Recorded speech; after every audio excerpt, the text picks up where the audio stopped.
Hello and welcome to Sura talks wrestle again एक बड़े break के बाद last video was I think random review of Raw and उसके बाद मेरी एग्ज़ाम्स नज़दीक आ रही थी so I decided to stop this for a while and prioritise the preparation of my exams. उसके बाद एग्ज़ाम हुई and it was I have to say it was a easy decision because गिन के तीन ही लोग देख रहे थे मेरे वीडियोस एंड आई थिंक ये वाला वीडियो भी शायद से तीन ही लोग देखने वाले हैं।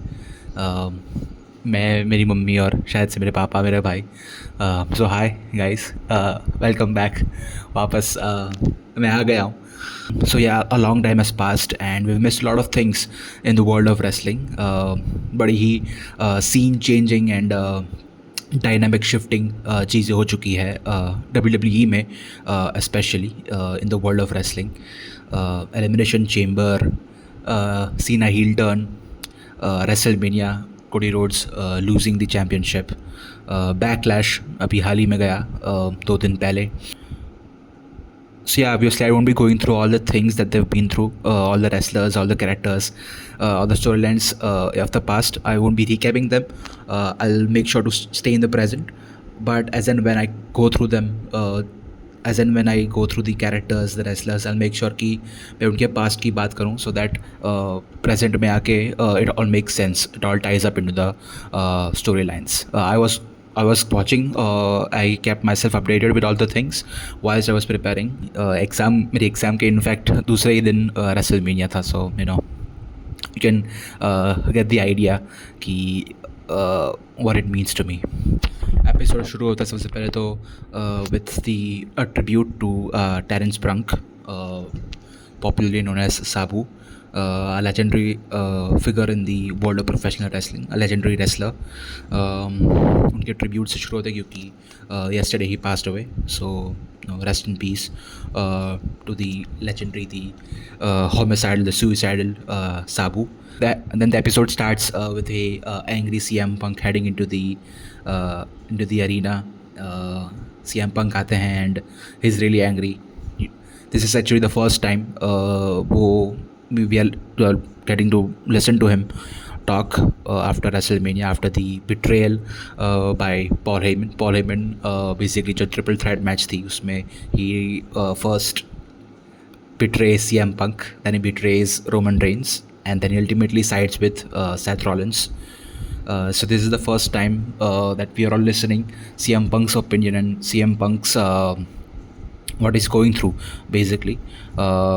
So CM Punk कहते हैं कि it's all his fault. उनको पता होना चाहिए था कि पॉल हेमन किस कैटेगरी के इंसान है। He actually acknowledges the fact कि पॉल हेमन ने पहले उनको बिट्रेल दिया है। Sorry, actually acknowledges the fact कि पॉल हेमन ने उनको पहले बिट्रेल दिया हुआ है। And you know he says the famous line कि fool me once, jokes on you, fool me twice, the joke's on me. And he basically threatens Paul Heyman कि अगर वो मिल जाए तो I'll snap his fat neck and all of that. फिर होती है Paul Heyman की एंट्री, उनके साथ में सेथ रॉलिन्स और Bron Breakker. Seth Rollins, Paul Heyman, Bron Breakker again एक is the new group, is the new talk of the town. They are the new faction in the main event scene. And Seth Rollins then talks to Punk. Sorry, then Seth Rollins कहते हैं Punk को कि he likes then basically Seth Rollins Punk को बोलते हैं कि he likes playing the victim and he is wrong in the sense कि Paul Heyman ने उनको betrayal दिया है. It's actually Punk who has betrayed Paul Heyman, considering how he was manipulating him and using him as a tool to get over or get one over Roman Reigns, which actually is a valid point.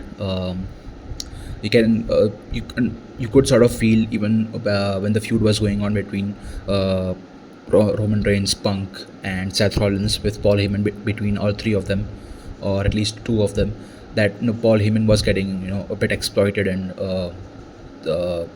his loyalty was being questioned. So you can get over the fact कि हाँ Paul Heyman can say that was in the right to ultimately side with CM Punk, to ultimately side with Seth Rollins.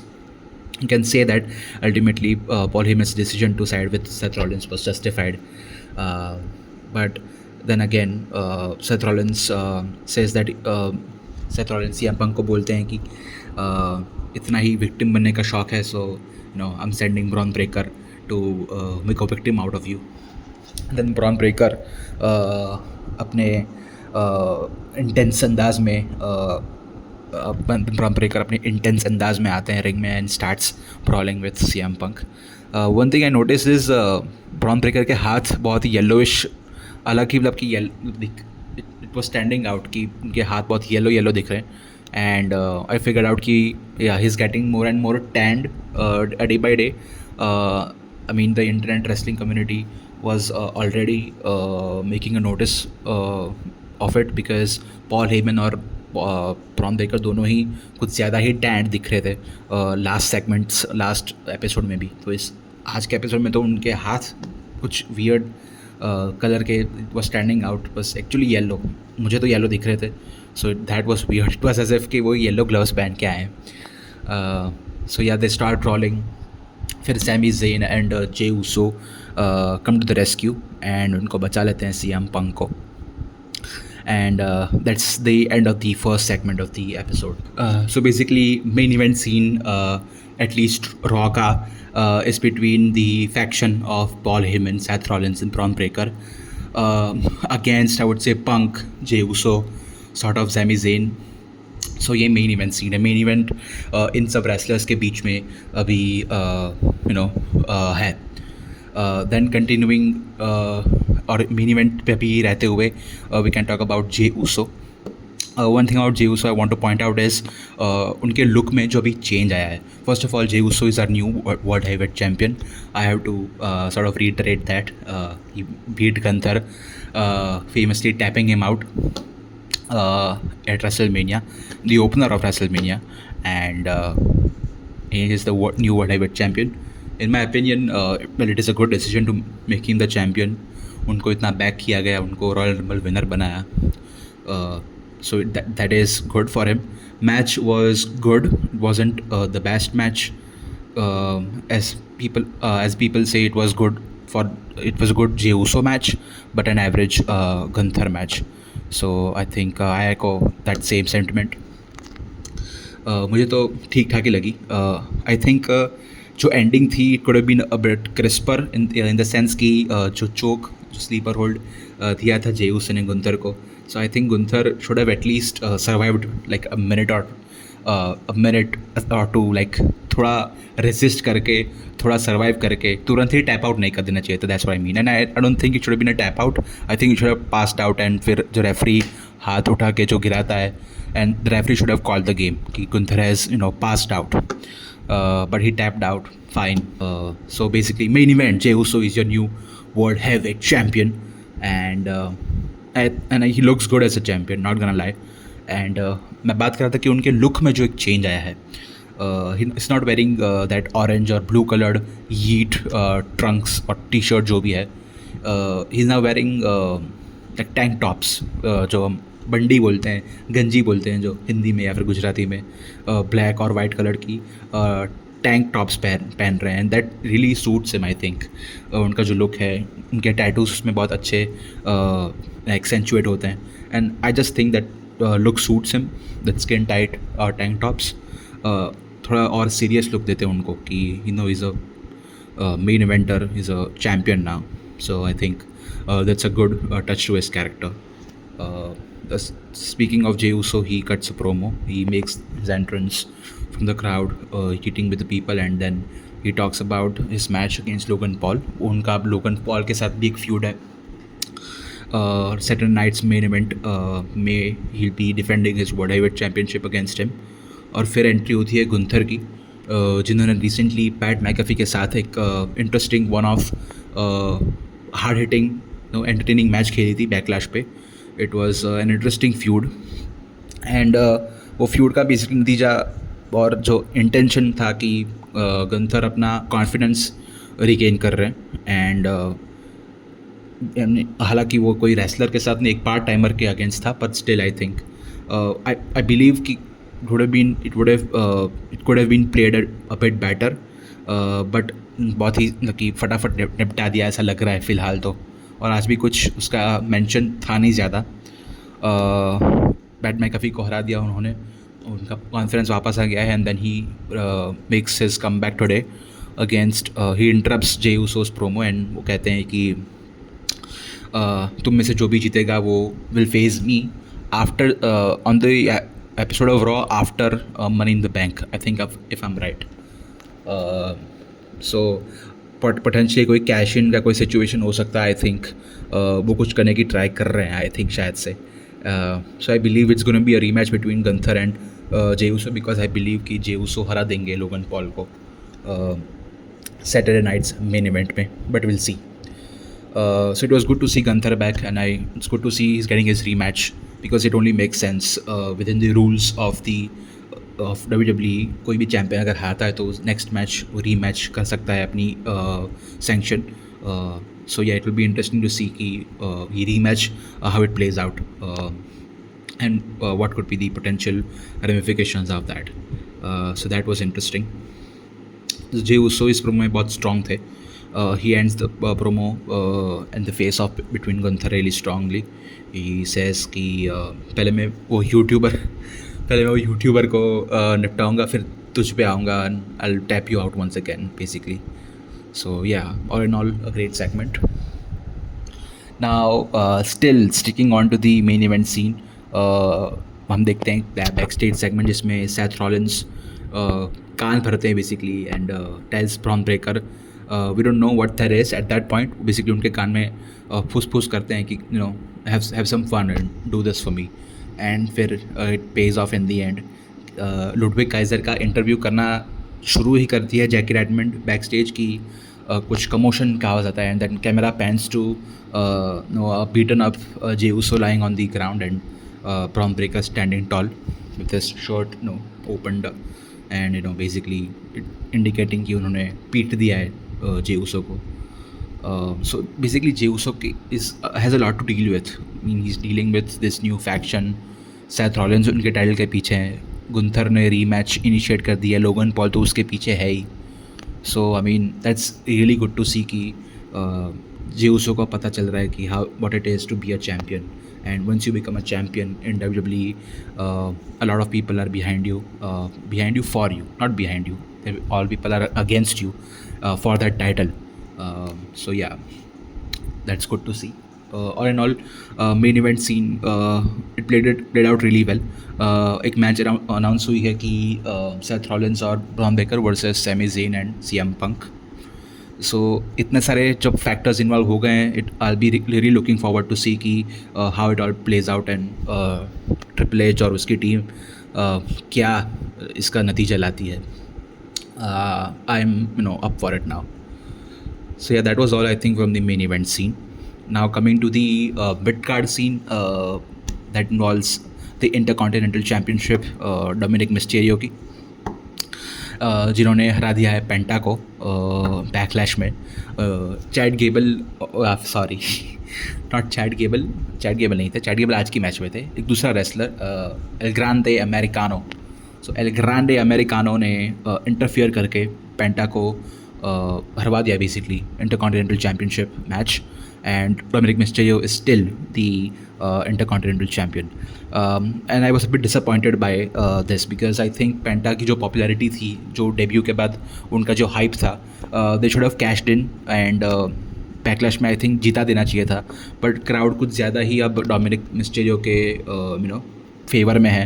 he has really gotten over as a loved heel or as a baby face we can say. तो technically it's right decision की Dominik Mysterio वापस cheating करके जीत गया है। It also protects Penta in a way, but I really I am wondering कि अब Penta के फ्यूचर में अब क्या है। So in today's episode Penta face off Chad Gable, which because somehow people think that Chad Gable El Grande है, so people were saying that this is somehow a revenge for Penta, पर उनका match last episode में ही official हो गया था, because Chad Gable was talking trash about Trey Fenix जो Penta का भाई है। So I think people have got it all wrong.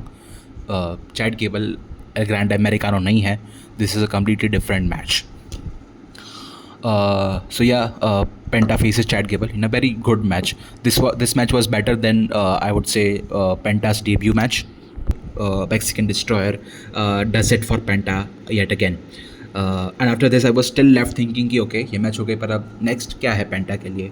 कुछ पे ऑफ नहीं था, कुछ प्रोमो नहीं था उसका मैच के बाद. बट ऑल सॉर्ट ऑफ उसका आंसर मिलता है क्योंकि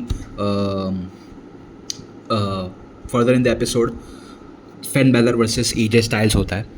AJ Styles was sort of challenging Dominic Mysterio for his Intercontinental Championship, but Finn Balor steps in कि पहले मुझसे भिड़ फिर चैम्पियनशिप की सोचना. So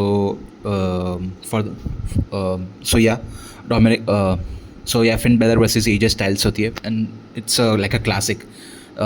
ये दो इस मैच में फिर पेंटा इंटरफियर करते हैं and he takes out JD McDonough and Carlito. And in a very interesting sequence of moves, he gives him a Mexican Destroyer like outside the ring on the mat. So that was a really interesting sequence of moves. And this gives a chance for AJ Styles to take advantage and give the phenomenal forearm, which is always beautiful to see. और AJ Styles जीत जाते हैं. और इसका नतीजा फिर ये आता है कि इट्स अनाउंस्ड कि AJ Styles and Penta versus Finn Balor and JD McDonough Saturday night's main event के लिए. आई थिंक या फिर नेक्स्ट एपिसोड ऑफ रॉ के लिए देखना पड़ेगा. एक मिनट मुझे देखने दो. नेक्स्ट एपिसोड ऑफ रॉ में will have penta teeming up with AJ Styles versus Finn Balor and JD McDonough. So although not a clear answer as to what Penta next करेंगे, बट स्टिल समथिंग कि उनके next episode का क्या होने वाला है वो अब तय हो चुका है. And potentially he still in the intercontinental championship scene. I would say I think कि शायद से पेंटा और AJ Styles की टीम जीत जाएगी ये match and they both want to challenge Dominik Mysterio and I think it will be a triple threat. Again I think that's really like I know that's a long shot, but I think that's a possibility. Or else I think कि पेंटा ultimately अपने भाई रे Phoenix के साथ team up करके tag team scene में वापस entry मारने वाले हैं. बिकॉज रे Phoenix because you can see a pattern कि रे फिनिक्स भी अभी एक फैक्शन से डील कर रहे हैं लेगाडो डेल फैंटास्मा के साथ स्मैकडाउन में. एंड पेंटा भी he is getting overpowered numbered by beat Chad Gable El Grande Americano Judgment Day. So I think this is all seems like will all result into them entering the tag team scene, the Lucha Brothers, Penta and Rey Fenix, which would also be fantastic. And I hope they enter the Raw tag team scene because Raw tag team scene requires them. Speaking of Raw tag team scene, we had the Creed brothers, Julius and Brutus Creed from the American Made versus War Raiders और New Day commentary में थी, which was always great to see because New Day की comedy timing बहुत अच्छी है. And जो heal character play कर रहे हैं वो हमेशा इवन लास्ट एपिसोड में कमेंट्री में वो अच्छे से अपना हील कैरेक्टर प्ले कर रहे थे and as heel commentators they were really well. So ये मैच अमेरिकन मेड जीत जाता है because of an interference by the New Day. And फिर द मैच के बाद War Raiders complaint to Adam Pearce and somehow it results into a triple threat match. मतलब कि Creed Brothers जो match जीत के now were the contenders for the tag team championship just because वो interference की वजह से था. It's now all of a sudden a triple threat match between war readers, creed brothers and but I mean the tag team scene in Raw has been weird for a long time, so it doesn't surprise me. So yeah, that would be interesting to see.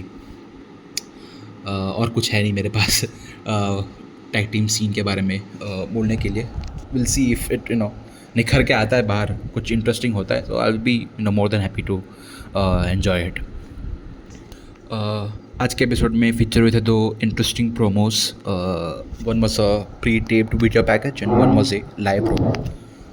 Live promo की बात करें तो Beki Lynch का एक live promo होता है जिसमें वो बात करती है कि लायरा वाल्किरिया से भले वो हार गई हो बैकलैश में for the intercontinental championship, but actually she is a winner at the end because Lyra Valkyria का नाक तोड़ दिया था उन्होंने, and she spent the night in the doctor's room in hospital while she was enjoying. Basically अपना ही वो जो heal character है वो और निखारते हुए वो एक प्रोमो देती है कि she'll be back for the championships and वो वापस चैलेंज करेगी लायरा को. एंड बेसिकली वही गैस लाइट करती है लोगों को, कहती हैं कि आप भले ही चीयर करो लायरा वाल्किरिया के लिए, but at the end of the day वो हारने वाली है एंड वो खुद बेकी लिंच जीतने वाली है. सो अपने टिपिकल इन द सेंस कि टिपिकल बेकी लिंच का प्रोमो अच्छा ही होता है. She is very confident and very good as a heel on the mic, and that's what she does basically again. So Becky Lynch और Lyra Valkyria का जो scene है वो अभी तक ख़त्म हुआ नहीं है, and expected it to extend at least until the money in the bank pay per view premium live event, sorry, PLE. So yeah, and the other promo was a video package including featuring Rusev. Rusev जो है वो अब एक Rusev the Redeemer character persona play कर रहे हैं, and he basically justifies why he attacked Otis after the match and Tosawa after the match. And Rusev basically Rusev the Redeemer का character play कर रहे हैं, and it's really an interesting character. People say that it's a continuation of what he was doing in AEW. मैं AEW देखता नहीं था, so this is all very new and unique to me. Basically he says कि the reason he attacked Otis and Tosawa is not because कि वो कोई enemy है उनका और that he doesn't believe in them. Basically वो चाहते हैं कि वो improve करें जो भी wrestlers अपने time waste कर रहे हैं stupid चीज़ों में, जैसे कि ये अल्फ़ा एकेडमी कर रही है, अल्फ़ा बेब्स कर रहे हैं. So he wants to change them and he wants them to be better. I think at least that's what I understood from the promo. And वो कहते हैं कि बेसिकली वो भी उनके जैसे ही थे पहले, but then he had a moment of awakening and then he changed himself, and that's what he wants to do to them, whether it be by explaining it to them or be it by destroying them. So that was interesting to see. After that एक backstage segment में Tozawa मांगते हैं अपना एक match against Rusev, but he is not allowed by Adam Pearce because medically clear नहीं थे. And फिर entry होती है शेमस की, which is really interesting because Sheamus और रूसेफ की हिस्ट्री है, they were in the League of Nations, but Sheamus basically उनका एक मैच मांगते हैं वर्सेस ग्रेसन वॉलर, जो कि नेक्स्ट एपिसोड के लिए और फिर ऑफिशियल वो कर देते हैं. अब आती है बारी मेन इवेंट की, Iyo Sky and Rhea Ripley versus Giulia and Roxanne Perez. It seems as if कि रॉक्सैन और जूलिया दोनों अब रॉ में ट्रांसफ़र हो चुके हैं, उनका प्रमोशन हो चुका है, and they are part of the Raw roster, and they have been causing a lot of headache to both of these wrestlers, Iyo and Rhea Ripley, उनके मैचेस में इंटरफेयर करके. एंड जूलिया और Roxanne seems as if they are a team now. तो उनकी tag team match होती है, and मित्सा, Rhea Ripley, Iyo Sky, Roxanne Perez, Giulia, ये चारों मिलके अगर कोई भी मैच होगी, so it's obviously going to be banger of a match, and it really was. And credit to Julia because last NXT के एपिसोड में जो उनकी मैच थी जॉर्डन ग्रेस के साथ, इट वॉज रियली एक hard hitting and shoot style sort of in certain parts, very demanding match, and she landed on her head in a couple of spots. So after putting on such a great performance just a week ago, आज के match में भी ऐसा अच्छा performance देना, it really credit to Giulia basically. And I really like a work as a heel. Roxanne Perez as a heel तो कितने time से देख ही रहे हैं, पर Giulia as a heel is also I think really great. And so yeah classic, सब अपने क्लासिक मूव्स परफॉर्म करते हैं. एक दो इंटरेस्टिंग स्पॉट्स में basically Roxanne goes on to attack Iyo Sky, but then she parries the attack, and that leads to Roxanne like smoothly transition into like a slide slam by Rhea Ripley. So ऐसे बहुत सारे अच्छे moves थे जिसमें it like smoothly transitions into one wrestler into another. And हाँ, end में Rhea Ripley pins Giulia with a Riptide. So yeah a win for Rhea Ripley and Iyo Sky. End में फिर Rhea Ripley is no eyeing off Iyo Sky, indicating कि जो world heavyweight championship है, women's championship, उसके अब उसका target वो next वो है, and she wants to retain and gain back her championship basically. So yeah, I don't know what exactly next for Julia and Roxanne Perez. I don't think कि अब वो NXT में वापस जाएंगे. I think they are solidified in the Raw roster. एक segment हुआ था जो कि एक्चुअल एपिसोड में नहीं आया था, बट यूट्यूब में वो अपलोड हुआ था, जिसमें जूलिया बेसिकली रॉक्सैन को कहती हैं, रॉक्सैन बेसिकली कंप्लेन करी है कि how could we do this and we should be better, we should do this next time. तो जूलिया बेसिकली कहती है कि there is no we, no, अब तू तेरे रास्ते में मेरे रास्ते पे. सो it's a split up, but they weren't really together as a tag team, as a like a faction or a group or something. It was just like दो heels हैं, तो दोनों साथ में मिलके काम कर रहे हैं. पर अब देखते हैं क्या होता है. अगर उनके बीच में अब रॉक्सैन वर्सेस जूलिया अगर कोई फ्यूड हो तो वो भी देखने में इंटरेस्टिंग होगा, heel versus heel. So yeah, all in all, a good episode. Not as good as the Raw after Mania or the last episode, जिसमें out of nowhere एक वर्ल्ड हैवीवेट चैम्पियनशिप मैच हमको मिली थी. But yeah solid episode.